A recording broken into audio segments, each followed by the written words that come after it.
Hi there, I'm Wendy and welcome to my channel where I share knitting and crochet tutorial videos for my projects and techniques. And today's video is all about grafting and Kitchener stitch for socks. So if you're a newbie knitter and you've made your socks and you've got to that point in the pattern where they say, right now, just graft your stitches together with Kitchener stitch, this is the video for you. So just before we start, if you're new to my channel, then please consider subscribing and clicking that notification bell. And if you like the video, it would be lovely if you gave me a thumbs up as well. So to do this method, all we need is a wool type darning needle. I tend to like a blunter type for this, and a small pair of scissors to cut your ends afterwards.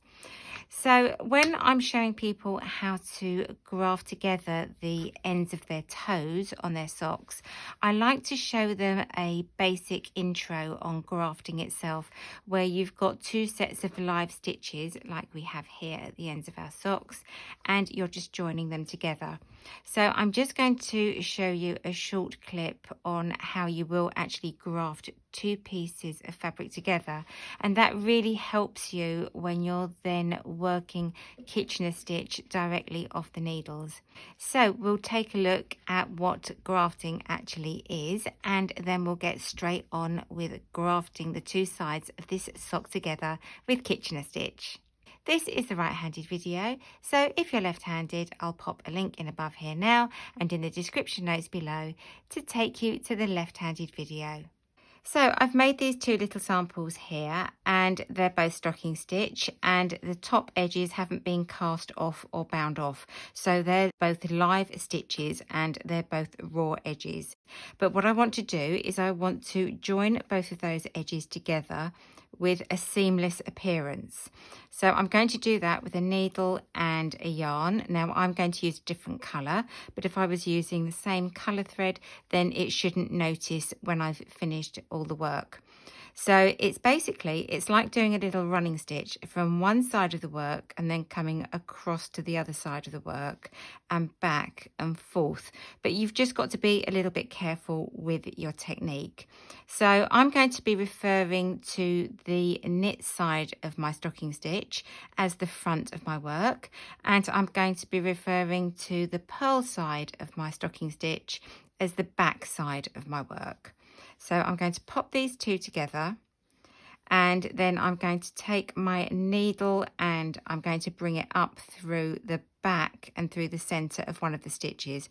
Now it doesn't matter which side you start on, and it doesn't matter whether you're doing this left-handed or right-handed. It's going to be the same principle. So I've come up with my needle has come up from the back of my work through the center of the first stitch and come out of the front. Now I'm going to jump across to the other side, and it's almost like doing a running stitch. I'm going to go in through the center of the front of the first stitch to the back, and then I'm going to come from the back through the center to the front of the next stitch. So if you can see that more clearly, and then I'm going to take my needle through.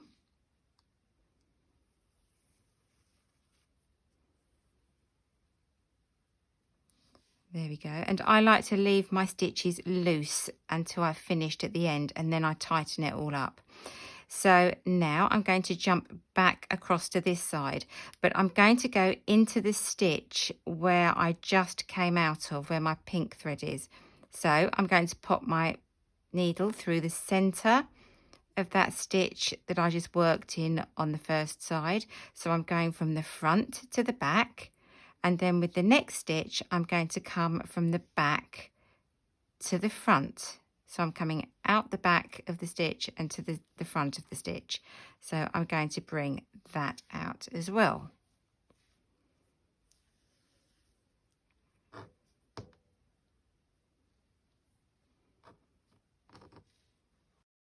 So now I'm going to jump across, and I'm going to go back into that stitch where I last came out of. So I'm going to go in from front to back, up to the next stitch, and then come out from the back to the front. Okay, and then I'm going to bring my needle and thread through. And again, I'm leaving this a little bit loose. And then again, I'm going to jump across to the other side of my work. And where that pink thread came out of, I'm going to go back into the same stitch from the front to the back. And then I'm going to go to the next stitch and I'm going to come out the center of the stitch from the back to the front.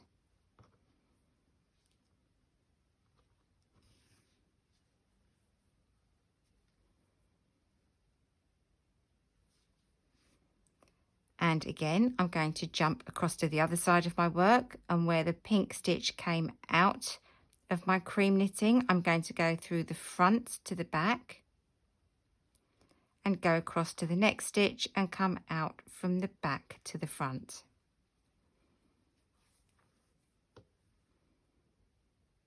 And this is the method that I just keep repeating all the way along. And then my very last stitch now to do is coming across and going back into the front to the back of the stitch, and then coming out from the back to the front. So now I'm going to turn it around, and when we take a look at it, we can see that we've got a row of stitches. But I always like to leave those stitches a little bit loose when I'm working them, so that afterwards I can go along and I can just tighten it up. So I'm just going to work from this direction. So I'm just going to start tightening them up to make them a little bit more even. So I just take my needle through either side of the stitch and work my way along. But now when we take a look at it, you can see we've got the pink line of stitches going along the middle. But if that was in the same colour, if that was in the cream, that would hardly notice at all. So when it comes to Kitchener stitch, you're doing this on the needles. So this is why it's a little bit more difficult to visualise. But I hope this has helped give you an idea of what you're doing with Kitchener stitch. So now we've taken a look at what grafting actually is, connecting these two live edges together. I've cut my yarn so that it's about 18 inches long, and that's approximately 45 centimeters, and I've threaded my darning needle. Now I've just changed over to two short double pointed needles just to stop the clicking against the surface here, but it doesn't matter whether you're still using your circular needles or you're using double pointed needles. So I'm going to be calling the knit side of our work the right side, and that applies to both the upper side of the sock and the lower side of the sock. And then the inside of our work with the purl side, I'm going to be calling that the wrong side. So I've got my work looking at me and I've got my thread coming towards me. And it doesn't matter which side of your work your thread is coming out of. You'll just be working towards the opposite side each time. So to make the initial setup, I'm going to take my yarn and I'm going to take it across to the opposite side of my work, and I'm going to take my darning needle to come out from the wrong side of my work to the right side. So that's going from the purl side of our work to the knit side.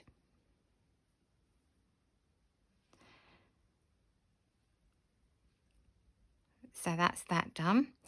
And then I'm going to take the yarn under the needles and across, and I'm going to take it through from the front of my work. So I'm going through the center of the stitch that's just sitting on the needle, so just underneath the needle but above my work, and I'm going to bring that out as well. And that has just secured our thread into place so that we're ready to start.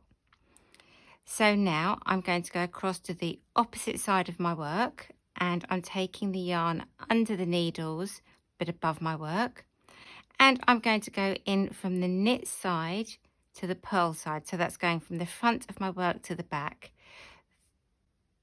through under the needle, and then I can just slip that stitch off the needle. Then on the same side of my work, I'm going to come out from the back of my work to the front. So I'm going to go from the purl side to the knit side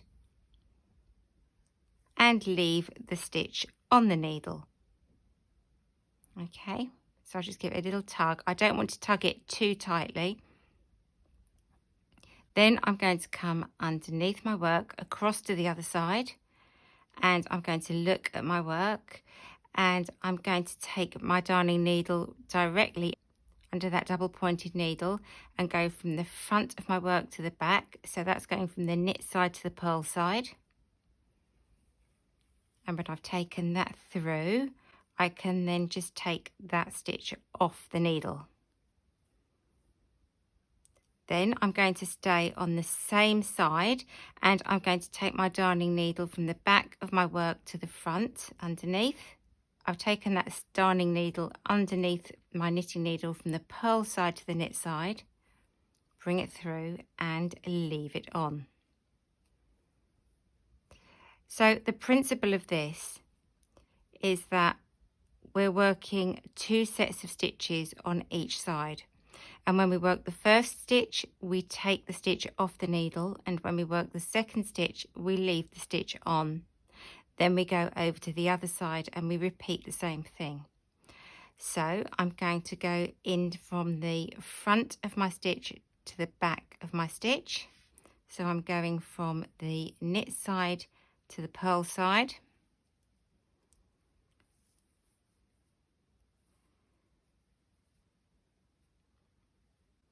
And I'm taking the stitch off the needle.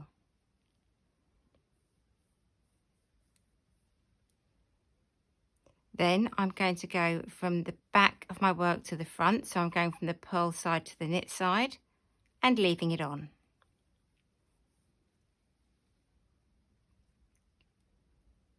So then I'm coming across underneath my needles to the other side of my work.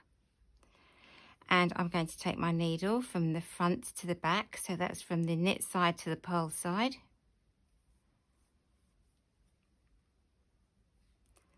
Take the stitch off the needle. Then on the same side, come out from the back to the front of the stitch, and that's the purl side to the knit side, and leave the stitch on the needle. So now I'm going to come across again to the other side of my work. And I like to leave my threads a little bit loose and then tighten them up earlier. Like I said with my grafting, I just find that that's easier for me. So I'm going to come under the needle and go from the front to the back of my work. So that's knit side to purl side. Take that stitch off the needle. Then on the same side of my work, come out from the purl side to the knit side. So that's the wrong side to the right side. And then I'm going to leave that stitch on the needle. So again, I'm going to work my next 2 stitches on the opposite side. So I'm taking my yarn underneath the needles across to the other side. And it's going to be from the knit side to the purl side. So I'm going to take it from the knit side to the purl side and slip it off my needle.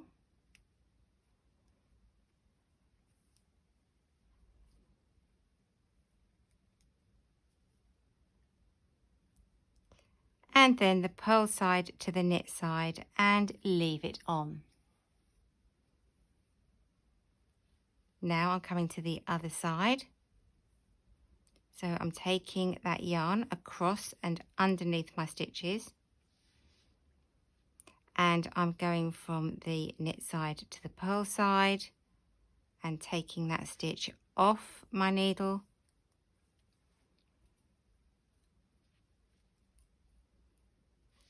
And then from the purl side to the knit side and leaving it on.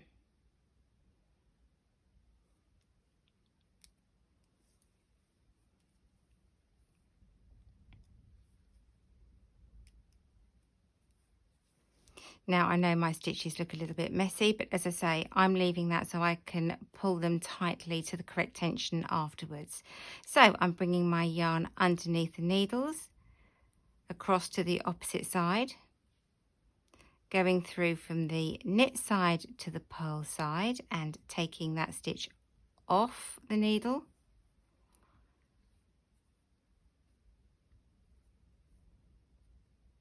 and then coming from the purl side to the knit side and leaving it on the needle. And then over to the opposite side, so take my yarn across above my sock and under my needles,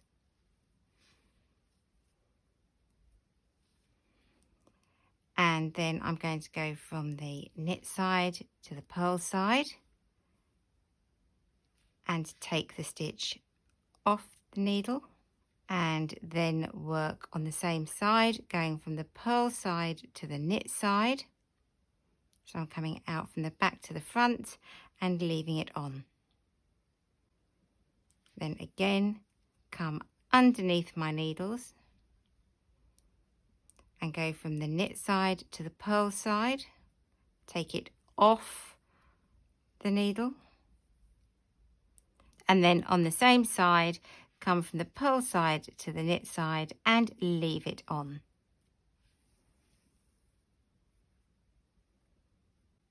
And you can see that I've now just got 3 stitches left on both needles. So I'm taking my yarn across to the opposite side again, and I'm going to go through from the front to the back, from the knit side to the purl side of my stitch, and slip that stitch off the needle.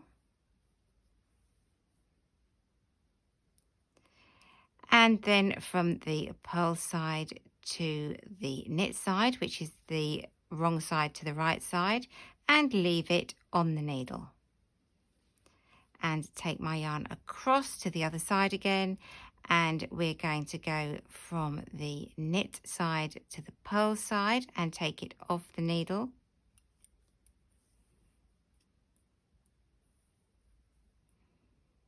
Now you will find that once you get down to just having a couple of stitches on your needles, that it feels a little bit sort of unstable, but that's quite normal. Then you're going to stay on the same side and come out from the purl to the knit side, which is the wrong side to the right side, and leave it on the needle.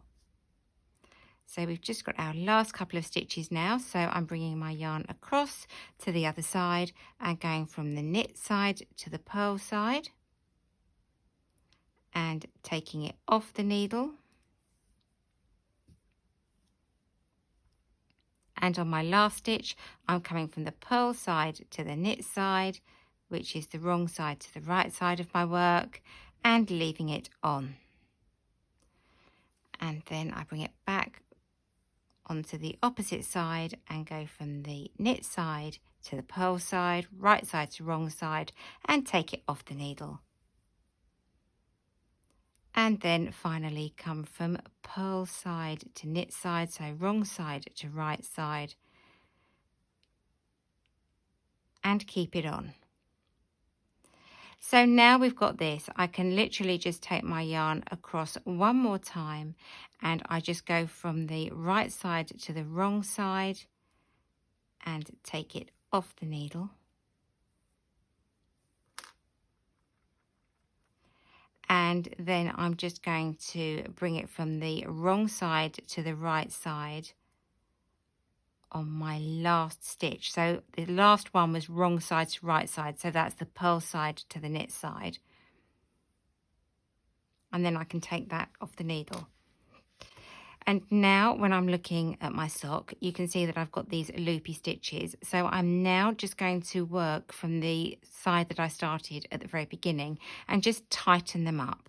So I've just popped one hand in the sock so that I can just open up the toe of this area, and so I can just use my darning needle to start tightening up these stitches.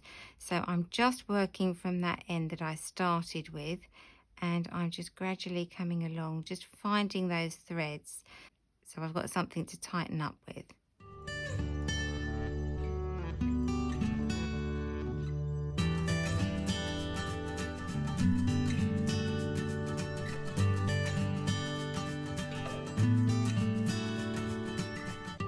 And that's my grafted toe complete, and all that's left now is to just darn in my end and fasten off. So I think that's looking pretty neat, and it's now ready to match the other sock, and they can just be washed and blocked and they're ready to wear. So I hope you found this useful, and I really hope that this has helped you with understanding grafting and how to go about kitchen stitch. And I hope that you continue to make socks and enjoy making them as much as I do. So again, thanks for watching, and I look forward to seeing you next time. Bye.